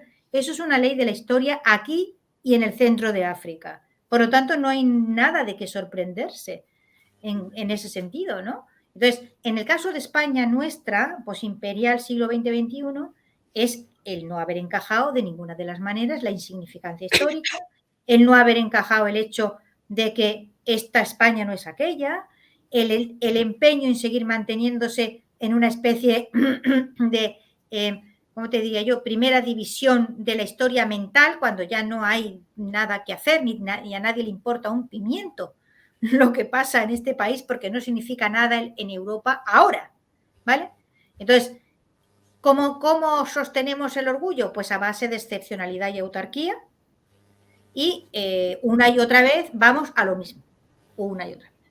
Y de ahí no se sale, pues que es evidente que no se puede salir si no se sale a base de reflexión y de inteligencia. Lo que ocurre es que cuando alguien se empeña en atravesar las tapias del corral a base de ampliar el foco, ¿entiendes? A base de irme de la historia concreta a ampliando el foco a otros imperios, ampliando el foco a otras situaciones parecidas de la historia del mundo, pues hay que ir a matarlo probablemente, porque estorba muchísimo y porque cuenta una historia que nos estropea la ensalada enormemente Y, en fin, yo ya te digo, yo todavía estoy intentando hacer la digestión de cuando me hice el peinado de los historiadores que habían vivido en el siglo XVIII y habían muerto incluso un poco después, y fui viendo uno por uno que no había una sola palabra, no se escribe, claro, ahí se explica. ¿Por qué? Porque la historia de España se escribe en Francia, se importa de Francia. Claro. Y Pues entonces empiezas a comprender algunas cosas, Santiago. Ahí está el grueso del asunto. Y se escribe en Francia porque además se comparte dinastía en un sitio y en otro. Y es una dinastía con unos intereses geoestratégicos que atentan, van en contra de los que antes tenía la España de los Habsburgo. Eso es. Totalmente. Y entonces se firma. Además, eso está negro sobre blanco firmado en los pactos de familia. Es decir, si es que todavía, después de la invasión napoleónica, todavía se intenta reeditar un pacto de familia con Fernando VII. O sea, una cosa tremenda. O sea, después después de la invasión y después de lo que supuso las guerras napoleónicas en España, que una destrucción sin precedentes. Sin precedentes. O sea, arrasando todo. O sea, arrasando todos los franceses y arrasando todos los ingleses, que también arrasaban lo que pillaban, por ejemplo, pues todas las fábricas de porcelana para que no hubiera competencia con las que sus fábricas, ¿no? De loza, etcétera, ¿no? O sea, claro. y el paño y la fabricación de telas, en fin, una destrucción brutal, y después de eso todavía se intenta. Es decir, están las élites españolas tan acostumbradas a estar al servicio de las francesas que no saben para dónde tirar una vez que esto se ha acabado. Mira esa imagen, que no la puse en fracasología porque me daba vergüenza.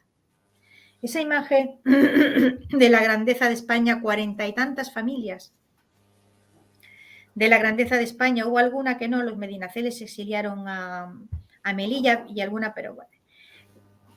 40 y tantas familias de la grandeza de España, y la grandeza de España la componen creo 45, recibiendo de rodillas en Bayona a los oficiales de Napoleón, es algo, a partir de ahí, todo te lo puedes explicar, ¿entiendes? Todo claro. Te lo puedes explicar. O sea, intenta imaginarte a la aristocracia inglesa, inténtalo, recibiendo de rodillas a Napoleón. Intenta imaginar. Es inconcebible, ¿entiendes? Es inconcebible. Claro, ahí se produce, o se manifiesta, no se produce, se manifiesta eso que yo he llamado la desconexión, ¿no? Es decir, por ahí arriba van unos y luego va una corriente, que son las clases trabajadoras, clases medias, etcétera, que son realmente las que han impedido que se pierda oficialmente la independencia política. No sé hasta qué punto eso es bueno o eso es malo, pero es así. Es decir, lo que se demuestra con las guerras napoleónicas es que la pérdida de la independencia política real, o sea, real está. Es decir, simbólica, o sea, no tener un presidente o un rey, no tener una capital, un himno, unas fronteras. El sometimiento del mundo hispano-español tenía que hacerse por otras vías, que no eran la ocupación física, ¿entiendes? Porque está claro que había que contar también con unas poblaciones, lo que pasó en Argentina, con los intentos de invasión inglesa, etcétera. Detrás de esas élites había unas poblaciones que no eran tan fácilmente sometibles. Y entonces con esas gentes había que contar porque te montaban el pollo y no te dejaban, como decía Sire, lo que no se puede hacer con las bayonetas es sentarse sobre ellas. Que le dijo el general a Napoleón, ¿no? Pues entonces, claro, estaba claro que no te podías sentar sobre las bayonetas en el caso de España ni en el caso de Argentina, de Hispanoamérica. Entonces, ¿cómo había que hacer la operación? Pues de otra manera, manteniendo la apariencia de una independencia real, pero sometiendo claramente a esas naciones por medio de sus élites. Y esa es la situación en la que estábamos y en la que estamos y de lo que te rondaré, Morena. Claro, y así seguimos, ¿no? Otra cuestión que te quería preguntar, ya vamos a ir terminando. Has hablado del papel de la Iglesia Católica en apoyar a todos los bandos en un proceso de descomposición social. Totalmente, eso es genial. Claro. La pregunta que yo te hago, porque esto también es una crítica que hacen muchos sectores que se llaman hispanistas católicos. ¿Qué papel ves a las logias masónicas en la descomposición del Imperio Español? Pues mira, yo creo que las logias masónicas vinieron a ocupar un vacío de poder que existía. Y luego, evidentemente, fueron también correas de transmisión de intereses extranjeros, pero por el sencillo, no por la masonería en sí, sino porque a nadie se le ocurrió que había que generar masonería en cada territorio, la suya. Es decir, a los ingleses tampoco se les ocurrió hacerse masones del Gran Oriente. Lo que hicieron fue generar su propia masonería. Sí. Y entonces no es algo que tenga que ver. ¿Perdón? Que está enfrentada además a la francesa. Claro, obviamente, claro. Entonces, la masonería, digamos, fue un instrumento más de sometimiento, pero no por la masonería en sí, ¿vale? Sino por el simple hecho de que las masonerías, digamos, buscaron en el extranjero una matriz de la que ser correa de transmisión. Y, por ejemplo, fíjate aquel intento de generar una masonería en el que, por ejemplo, estuvo Santiago Ramón y Cajal, ¿no?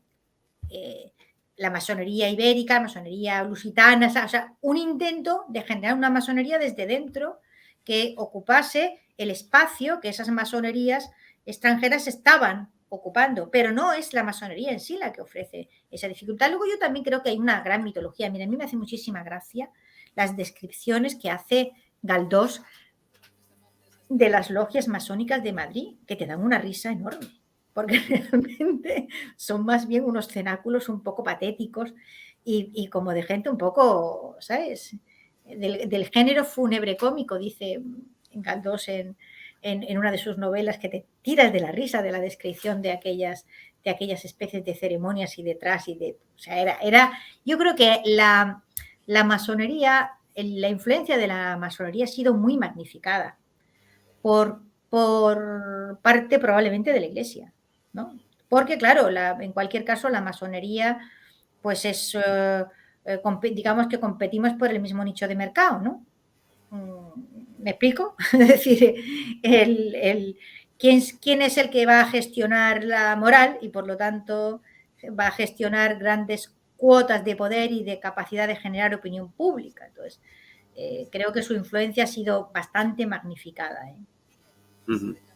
Bien, y la última cuestión que te quería plantear antes de pasar a las preguntas de los patrocinadores del canal es, has hablado, que es un tema tremendamente interesante y que en cierta manera tú en Fracasología abres la puerta a ello, de las relaciones entre el Imperio Español y el chino, particularmente de la dinastía Ming, que luego cambia a la dinastía Qing, que además en el siglo XIX, el término que utilizan los historiadores chinos es el del siglo de la humillación, es decir, el comienzo de una etapa de postración. El periodo de la humillación, sí.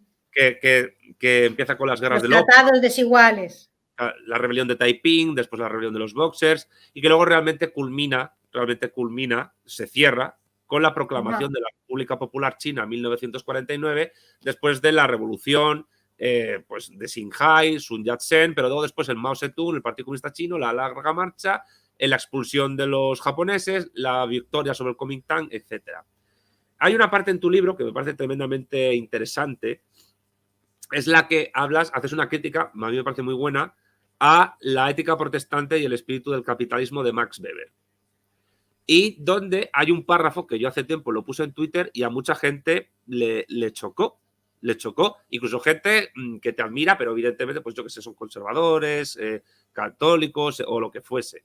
Pero que tiene que ver con una comparación en lo que es, no estás diciendo que el maoísmo sea una religión como el calvinismo, que es donde se centra precisamente Max Weber, porque para Max Weber el calvinismo es lo que ha impulsado al capitalismo como fuerza motriz económica de crecimiento, cosa que además no es cierta historiográficamente, no solo tú, sino otras personas lo han demostrado, pero lo que es importante es, vuelves a hacer historia comparada entre lo que ha sido el calvinismo como religión y el maoísmo, si se quiere, como ideología motriz que ha motivado en la República Popular China un desarrollo económico sin parangón. Y el párrafo, que a mí me parece tremendamente polémico, porque, bueno, está claro que tú eres una persona que abres la boca y sube el pan, que no es algo malo, que es necesariamente así como tiene que ser, ¿no? Pero dices en la página 399 del libro lo siguiente: si aceptamos que el protestantismo es determinante en el desarrollo económico del siglo XIX porque lo precede y porque la revolución industrial comienza en territorio protestante, tendremos que aceptar que en lo tocante a desarrollo económico es mucho más importante el maoísmo puesto que este precede a la mayor explosión económica que ha conocido el planeta Tierra, la cual ha sucedido en territorio maoísta y precedida por el maoísmo. Fin de la cita. Más que pedirte que expliques esta cita, que a mí me parece contundente y creo que es veraz, porque lo que ha pasado en China desde el año en que Deng Xiaoping llega al poder hasta la actualidad no tiene parangón en la historia. No tiene parangón. No tiene parangón en la historia y es algo espectacular. La cuestión que yo te quería plantear, y puedes contestarla como quieras enlazándolo con esta cita que te he leído, es, ¿tú dirías que ha existido o existe una leyenda negra anti-China? Yo creo que lo que existe en el caso de los chinos desde el principio, o sea, desde el siglo XIX, es racismo puro y duro a lo bestia. O sea, quiero decir, una forma de racismo bestial. O sea, aquello de prohibido pisar el césped, los perros y los chinos. En fin, las condiciones en que los chinos llegaron a América es algo indescriptible. Sí, lo mencionas en el libro, además. Sí. O sea, la población china, yo creo que lo que ocurre es que los chinos no han tenido nunca. A ver cómo consigo explicar esto. Los chinos no han tenido nunca una actitud reivindicativa, victimista. ¿Vale? Entre otras muchísimas razones, porque el chino que era esclavo de un occidental no consideraba que ese occidental fuese superior a él, no discutía con él, ¿entiendes? Uh-huh. Nosotros a los chinos, a los orientales, no los vemos. Los miramos, pero no los vemos. Y en esa no nos vemos porque como somos estupendos, ¿verdad? ¿Para qué vamos a ver nada? ¿Para qué nos vamos a esforzar por entender? ¿Para qué vamos a esforzarnos por entender, para leer poesía? ¿Para qué vamos a esforzarnos en entender esos ideogramas tan trabajosos? ¿Para qué vamos a esforzarnos para entender otra forma de lo humano en el mundo? Si tenía razón el de la fenomenología del espíritu, ¿para qué vamos a esforzarnos por entender otra fenomenología del espíritu, ¿no? Entonces, ese racismo brutal hacia los chinos se ha transformado desde los años 80 crecientemente. O sea, tú fíjate qué cosa tan graciosísima la cantidad de gente que hay que te dice que el desarrollo de China, claro, la culpa la tiene Kissinger. Ah, bueno, sí. Pero tan frescos, ¿eh? Oye tú. Es una cosa increíble, ¿no? Entonces, no hay manera de encajar esto y como no hay manera de encajarlo, pues entonces el occidental reacciona siempre, el occidental que es racista de base, que tiene un complejo de superioridad bestial, más en territorio protestante que en territorio católico, o niega la realidad, o niega la mayor, o simple y llanamente demoniza, ¿no? Y entonces, en el caso de los chinos, como ya había desde atrás ese racismo tremebundo, pues no costaba demasiado trabajo seguirlos demonizando, ¿no? Claro, esta dificultad significa que desde los 90 para acá vamos quedándonos sin claves para entender la economía del mundo y vamos quedándonos sin claves para entender cómo se están moviendo los ejes de la hegemonía, ¿vale? Desde Oriente hacia Occidente. Y entonces estamos como el Titanic, con la orquesta tocando en la cubierta y nosotros bailando la música con la que siempre hemos bailado como si esa fuese la única posible. No está usted ya completamente desubicado. No se entera usted de nada de lo que pasa en el mundo, ¿no? Entonces yo simplemente me intento esforzarme por comprender qué es lo que está pasando en Asia, a ver si no me muero más tonta que nací, o por lo menos habiendo comprendido algunas cosas, ¿no? Y entonces los chinos resulta que cuando se conectan con el imperio Ming y algunas, naturalmente son cálculos económicos inestables, pero pues ya eran el 40% de la economía del mundo, ¿vale? Estamos hablando de que en torno a 1600 los chinos eran el 40% de la economía del mundo, tenían una capacidad de producir absolutamente inimaginable para Occidente, ¿no? Y entonces, si entendemos la evolución de China como una continuidad desde la unificación, digamos, que sigue a lo que fuera el periodo que se llama de los reinos combatientes, pasando, o sea, China se hace y se deshace varias veces a lo largo del tiempo. Si vemos esa historia a lo largo y entendemos eso que llamamos el siglo de la humillación o el periodo de la humillación, los tratados desiguales, como el efecto de ese tropezón con Occidente en su versión más tóxica, colonial, con la que evidentemente China no pudo reaccionar, no supo reaccionar, pues hay ahí un declive, pero China no está haciendo nada raro, China está haciendo lo que hizo siempre, ¿vale? Es decir, somos nosotros los que tenemos la perspectiva desenfocada, los que miramos China desde esa idea del 19, de pobre tico, los chinos son como coolies, ¿no? Como esclavos, y luego lo que es el maoísmo, en esa especie de gran locura autárquica que fue el maoísmo. China ha recuperado, pasando por todos esos círculos del infierno, el rumbo de lo que una vez fue. Si queremos entender qué es lo que está pasando ahora en el mundo, hay que entender la historia de China, no de ahora, sino de hace 5, 6, 7 siglos, y a lo mejor vemos las líneas de evolución de la historia y podemos saber hacia dónde va esto, ¿no? Si es que nos interesa saberlo. Claro, puede que nos empeñemos en seguir, ¿sabes?, en nuestras tonterías de reediciones de la Guerra Fría, más o menos ficticias, ¿no? Decía, no recuerdo quién era el que decía que la historia se repite siempre 2 veces. La primera como tragedia y la segunda como comedia. Y esta reedición... Esa cita la tiene 2 autores. La primera parte la dice Hegel, que la historia siempre se repite 2 veces, y lo de que es una vez como tragedia y otra como farsa lo decía Marx en el 18 Bueno, Brumario. pues vale, ¿no? Porque este intento de reeditar los conflictos de la Guerra Fría, pues parece claramente una farsa, nadie se lo cree de ninguna de las maneras, y los rusos han hecho lo que sensatamente podían hacer, teniendo en cuenta lo que tienen por detrás, que es establecer una alianza estratégica con China, y los occidentales, totalmente despistados en medio de este trajín, intentamos una y otra vez repetir la representación de una obra que nos era familiar y con la que estábamos más o menos acostumbrados, y estamos ahí a gusto porque lo demás no lo entendemos para nada. Y entonces, esto que estamos asistiendo ahora, pues a mí lo que me indica claramente es que los estadounidenses van camino de su autarquía. Es decir, que también ya se han perdido. Y claro, evidentemente Estados Unidos ha sido un tremendo imperio, le queda de inercia 50 años fácilmente. Ahora bien, esa inercia es inercia, ¿eh? O sea, es la inercia de los tiempos de Carlos III. Es la inercia que ya no sabe lo que está pasando en el mundo porque ya vive dentro de su propio mundo.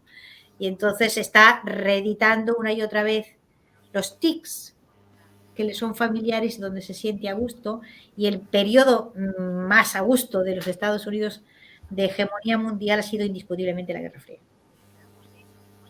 La cuestión es que no nos arrastren a los demás a esa decadencia, ¿no? No, estamos arrastrados, ¿cómo que no nos arrastren? Nosotros ya estábamos arrastrados, Santiago. Sí, nos están arrastrando. Nosotros ya estábamos arrastrados, no. Esto no, nosotros ni pinchamos ni cortamos en este guisado, o sea, no somos ni el nabo en el potaje, o sea, nosotros no pinchamos ni cortamos nada. La Europa occidental pincha y corta poco, y lo interesante va a ser lo que pase de aquí a unos años, ¿no? Cuando la catástrofe demográfica ya tenga unas consecuencias muy, muy visibles. Todavía estamos nosotros aquí que somos el baby boom, y cuando el baby boom llegue a la jubilación y se vea que no hay reposición, pues es cuando las cosas van a pintar feas, feas, feas de verdad. Pero eso todavía no se ve. Y aparte nosotros hemos generado una población de narcisistas, autocomplacientes, de gente muy, muy, muy cortoplacista, o sea, que no ve más allá de su fin de semana, de sus agustideces inmediatas, etcétera, y que no tiene una visión no ya a largo plazo, ni a medio, ni casi ni a corto, ¿no? O sea, el problema lo tendrán cuando ya se lo esté comiendo, cuando en ese momento ya se dará cuenta de algunas cosas, ¿no? Y bueno, lo interesante va a ser los conflictos grandes que se van a dar en Oriente, porque es evidente que antes o después, yo lo tengo bastante claro, antes o después China va a colisionar con el Islam, ¿no?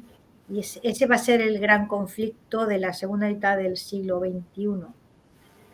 ¿Cómo se va a resolver ese conflicto, ¿no? Porque es irremediable, absolutamente irremediable. Pues veremos a ver, a ver qué pasa. Pero María ese ya Elvira, no lo vemos, ¿eh? Ese ya no lo vemos. bueno, a lo mejor yo sí, espero que sí. Bueno, Sí, tú eres más joven, qué puñetas. sí, Te diré, puede ser hijo mío. Tú igual sí lo ves, ¿no? si el COVID me trata bien, sí, sin Si duda. el COVID te va a dejar más bonito que un San Luis, ya verás, y inmunizado de todo. Y Eso espero. te dará tiempo a ver ese gran conflicto en Oriente, ¿no? Que va a ser muy interesante, enormemente interesante. Sabes que el COVID te deja un poco al helado de la cabeza y a veces te cuesta hilar ideas, pero bueno, no sé. Creo que lo Te estoy. deja alerado. Yo no te veo alerado, te veo más flaco. Sí, estoy un poco más chupado, eso sí es cierto. Pero bueno, es lo que. Llevo una semana con él, ¿eh? Así que yo creo que estoy en la fase ya de curarme, pero lo que no quiero es quedarme tonto. Eso sí te lo digo. Ahora, mira, antes de terminar, tengo que leerte preguntas de los Patreon. Hay algunas que Venga, creo que son. venga, intento contestar en 2 minutos. Sí, mira, Rubén Pascual Tarriño te pregunta. ¿Por qué se estudia en los institutos y se conoce general a Carlos II el hechizado como un rey ridículo y nefasto y sin embargo no se tiene esa percepción de los Borbones que le sucedieron? El resto de preguntas son más o menos de él mismo, de Rubén, circulares alrededor del mismo tema. Pero tú has hablado mucho de Carlos II, incluso has reivindicado su figura. Bueno, es que la imagen que tenemos de Carlos II es la que construyeron los Borbones cuando llegaron a reinar, es decir, porque en su persona se condensa todo lo que fue la enorme propaganda que desarrolló Luis XIV para defender la necesidad de un cambio de dinastía, ¿no? Y entonces es evidente que la figura del último Habsburgo tenía que ser demolida y realmente lo fue con una eficacia extraordinaria. Afortunadamente hay algunos historiadores, Luis Ribot entre ellos, pero también otros historiadores extranjeros que en los últimos años han empezado a estudiar el periodo de su reinado y han descubierto cosas muy, muy interesantes. A mí una de las que me dejó cuando, o sea, fue el hecho de que 40 días antes de morir estaba cazando lobos y entonces ahí se me produjo un choque cognitivo, ¿entiendes? Que no podía encajar aquello, ¿no? O el hecho de que hay documentos que demuestran que sabía más de una lengua, ¿no? Y las escribía, entonces aquel tío tonto no era. O sea, era un hombre culto e incluso un buen gestor, a pesar de todo. Bueno, y si no era un gran gestor, porque es cierto que tenía mala salud, y tuvo el talento de saberse rodear de gente capacitada, que eso es un talento enorme, ¿eh? Es decir, supo ver dónde estaban los problemas y supo encargarle a unos y otros y realmente esa maniobra fabulosa, ¿no? Que protagonizan varios hombres de su gobierno, que es reducir la inflación, acabar con aquel déficit enorme, etcétera, etcétera. Bueno, es una cosa es uno de los grandes experimentos económicos de la Europa occidental y no lo hemos estudiado y no lo conocemos, ¿no? Claro. Siguiente pregunta. Evidentemente, o sea, y claro, tú frente a eso, ¿qué pasa? Bueno, pues que viene Felipe V a reinar y es un tío que está 25 años prácticamente atado, porque estaba de atar, o sea, loco de remate. Durante más de 20 años, hay una anécdota genial que la cuenta un embajador inglés durante una audiencia, tú date cuenta, que es que se empeñó en subirse a uno de los caballos de los tapices. Joder, no Eso sabía es, yo. o sea, no, total, cuando digo loco, digo loco. O sea, es un señor que estaba loco completamente durante la última etapa de su vida de atar por completo. Le dio por no lavarse, que es una cosa habitual, digamos, en determinadas patologías, y cuando murió, la camisa la tenía pegada al cuerpo de tal forma que lo tuvieron que embalsamar con la camisa puesta. No se la quitaba para nada. Nada, no hubo forma. En años. O sea, estamos hablando de un señor. Y bueno, esto te lo estoy contando yo a ti y te estás sorprendiendo, ¿no? Sí, sí. Claro. ¿Vale? Bueno, pues es una realidad como un templo. Y sin embargo, pues no te la vas a encontrar en los libros de texto y muy difícilmente te la vas a encontrar mencionada. Hasta tal punto, digamos, la nueva dinastía controló los resortes de creación de opinión pública y de creación de historiografía. Claro. Estaba totalmente loco en la última etapa de su vida. Pues nada, habrá que revisar esos últimos años de Felipe V y a lo mejor toda su vida, ¿no? A mí la historia aquella del caballo, bueno, y durante otra etapa se creía una rana, en fin, una cosa. ¿Qué dices? Que sí, pero esto ¿cómo lo sabemos? Esto lo sabemos porque de vez en cuando, claro, hacía barbaridades en las recepciones. Aun cuando era muy difícil acceder a él y estaba totalmente protegido, tiene una corte de gente que lo sentaban y los demás hablaban y a él no se le dejaba decir nada, ni hacer nada, ni nada. Pero de vez en cuando irrumpía, ¿no? Ya. Y entonces, esta, te digo, fue delante de un embajador inglés que se empeñó en subirse en el caballo de uno de los tapices que adornaban el salón de recepción, ¿no? Ya era muy mayor entonces Felipe V, ¿no? Sí, bueno, pero es que vivió mucho tiempo, ¿eh? Vivió bastante tiempo, fue rey durante mucho tiempo y claro, no estaba así al principio, pero al principio tampoco te vayas a creer que fue un tipo dado a la melancolía y luego pues esos problemas mentales fueron a más y la última etapa ya era completamente de atar. Pero esto Ya. no lo cuenta, no te lo van a contar. Pues habrá que esperar a que los Borbones sean sustituidos, ¿no? Para que lo cuenten. Segunda pregunta. El señor Jurado dice, pregunta para María Elvira Roca. ¿Hay prevista alguna traducción al francés, inglés y alemán de alguna o varias de sus obras? Llámenme egoísta, pero vivo en Francia y me gustaría hacerle tragar sus libros a más de uno y a más de dos. Me resulta insoportable la cara con que me miran cuando les hablo del tema. Les regalaría los libros, pero no los encuentro traducidos. Gracias. Al alemán aparece en marzo. La editorial Western lo ha traducido y va a aparecer en marzo la versión alemana. Y espero. ¿De Imperiofobia o de Fracasología? De Imperiofobia. De Imperiofobia. Sí, Imperiofobia, en marzo aparece la traducción en el alemán y también aparece una edición nueva, o sea, quiero decir, ampliada con 2 capítulos nuevos y por fin una bibliografía completa con índices de autores propios, etcétera, etcétera. Va a quedar muy gordo. A mí no me gustan los libros tan gordos porque luego son, ¿sabes? Son muy manejables para leer.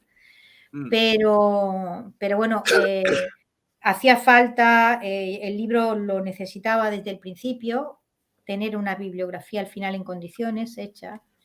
Y bueno, en su momento no se pudo hacer por razones diversas, pero ahora ya por fin va a aparecer y con un par de capítulos nuevos, uno de ellos relacionado pues, con la globalización económica, que me parecía imprescindible añadirlo, ¿no? Y otro, bueno, pues con relación con lo que si yo fuera Ortega llamaría imperiología, o sea, el hecho de que necesitamos una ciencia histórica que se ocupe del estudio de los imperios, que realmente nos hace falta. O sea que, para que la gente se ubique, va a salir una edición en alemán en marzo. Y una reedición ampliada con nueva bibliografía. Sí, por lo menos, yo creo que casi, sí, no sé cuántas, pero entre 50 y 100 páginas más. No sé qué cuerpo de letra le van a poner, por eso no lo sé. ¿Y esa reedición nueva en español ampliada, cuándo sale? En marzo también. También en marzo las dos. Pues Sí. primicia absoluta, señores. Me siento ahora como Matías Prats, la verdad. Genial.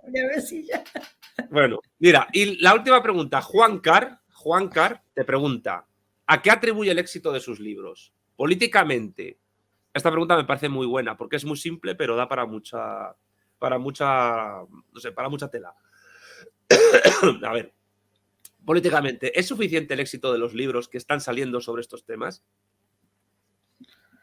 Yo creo que, no quiero ser pesimista, pero nosotros tenemos enfrente una corriente cultural, historiográfica, histórica, que dura siglos, que está absolutamente asumida y que es además con la que se educa a las nuevas generaciones. Entonces, esto es muy difícil de superar, muy difícil de superar. Resulta confortable para una parte importante de las gentes que gestionan, o sea, de las élites. Y entonces, el hecho de que de vez en cuando aparezca, pues, en andaluz se dice una raya en el agua, ¿no? De vez en cuando aparece una raya en el agua, pero yo no me hago grandes ilusiones con respecto a esto, porque lo que tienes enfrente es ya un establishment que está totalmente solidificado y bien construido, y que de vez en cuando tolera estas herejías. Yo soy una herejía. Y procura disolverlas, diluirlas, ningunearlas y acabar con ellas al cabo de un cierto tiempo, ¿no? Hay, como sabes, hay unas recidivas, pero yo no creo que esto sea muy, a ver, muy significativo para cambiar grandes cosas, no, ni siquiera con una política de Estado que fuese continuada y eficaz se podría hacer, ¿no? Y entonces, o sería muy difícil, ¿no? O sea, esto tendría que pasar muchas cosas, pero sobre todo tendrían que pasar muchas cosas en México. El día que pasen algunas cosas importantes en México, la situación en México no es distinta a la de aquí, ¿eh? Hace poco ha habido una gran asociación de historiadores mexicanos, realmente, bueno, entre lo asombrado y lo indignado por las cosas, por las propagandas o la versión de la historia de México que estaba dando López Obrador desde como política de Estado, ¿no? Y hay un historiador mexicano muy simpático al que López Obrador llamó para que avalara, digamos, con su nombre, y le dijo: yo soy un historiador, no soy un sastre, no puedo cortarle a usted la historia como usted la quiera contar, ¿no? Y entonces nosotros venimos de una grandísima tradición de sastres y de una grandísima tradición de gobernantes que han utilizado esa historia en función de sus intereses, y entonces eso es ya está incrustado y es muy difícil de cambiar, ¿no? Pero el punto neurálgico en el que tendría que cambiar algo, si ese algo cambiara, pudiera repercutir en el resto del mundo hispano, cuando digo hispano incluyo España, ese sitio es México, no es España. María Elvira, esta reflexión última es tremenda. Yo te quiero dar muchísimas las gracias por haber participado en mi canal hoy, porque era algo que yo quería que ocurriera hace tiempo. Y después de haberte escuchado tan atento, como siempre hago con todas las personas que invito a los encuentros en mi canal, te dejo que termines diciendo lo que quieras. Tienes total libertad de expresión para concluir nuestra entrevista, nuestro directo, como tú quieras concluirla. Pon la guinda en el pastel, por favor. Bueno, creo que, bueno, concluyo dándote las gracias, Santiago, por ser un lector tan atento y estás haciendo un gran trabajo, estás haciendo realmente un gran trabajo. Y no puedo sino terminar diciendo que, bueno, que la historia debería ser, como decía Cicerón, suprema magistra vitae, o sea, la suprema maestra de la vida, lo que nos enseñe a comprender mejor el presente, a conjurar determinados demonios, y no debería convertirse en territorio de sastres que corten aquí y allá en función de los intereses de su presente. El pasado no debería ser eso, debería de enseñarnos, no despistarnos, no diluirnos, no ayudarnos a generar mayor conflictividad de la que ya se genera por sí misma, ¿no? Y yo no quería ser un hereje, lo prometo, yo no quería, pero realmente me puse a estudiar y me sentí en la obligación de contar aquello que yo aprendía, aun cuando no resultase políticamente correcto o aun cuando no resultase incómodo, y quizás también lo hice por el hecho de haber sido siempre un outsider, como se dice en inglés, ¿no? Y entonces eso da una enorme libertad, ¿no? Yo he reivindicado siempre mucho la libertad de ser un marginado, caray. el marginado en el margen puede gozar de enormes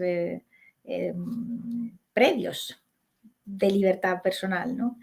Y aun cuando es difícil ser un hereje y mantenerse en esas praderas de libertad individual, yo lo he intentado y lo sigo intentando. Probablemente porque no puedo o no sé vivir de otra manera. Y lo voy a seguir intentando. Así que mientras Santiago Armesilla siga leyendo mis libros y haciéndome estas entrevistas tan buenas, pues me merece la pena, vamos. Bueno, entrevista con COVID, que me ha costado. Que tiene más mérito, que tiene mucho más mérito, porque está malito el hombre. Estoy malito, señores. Es lo que hay. Ya estaba prácticamente muriéndome al final de la entrevista. Pero bueno, María Elvira Rocabarea, sabes que te quiero un montón y que te admiro mucho. Y Te yo a ti. agradezco muchísimo que hayas dado parte de tu precioso tiempo para este canal de YouTube. Y bueno, la gente que sepa que Imperiofobia va a salir reeditado en marzo con 2 capítulos nuevos, a bibliografía ampliada, y también saldrá editado en alemán. Y el que no haya leído Imperiofobia, que lo lea. Y el que no haya leído Fracasología, que también lo lea. Que por cierto, tengo un amigo que se llama Víctor Sierra, que considera que Fracasología es el libro más heavy metal que has escrito. Posiblemente. O sea, hay un... Es tan destroyer, no dejas títere con cabeza ahí. Es espectacular. A mí me encantó leerlo, que lo sepas. Muchas gracias. Así que lo dicho, María Elvira, muchísimas gracias. Gracias a ti. Como siempre, que la gente deje comentarios sobre lo que nos ha dicho María Elvira en la caja de comentarios del canal, de aquí del vídeo, que se suscriban, que activen la campanita para nuevas novedades. Sin más, un saludo a todos. Nos despedimos María Elvira y yo, y hasta la próxima. Adiós. Cuídate. Estoy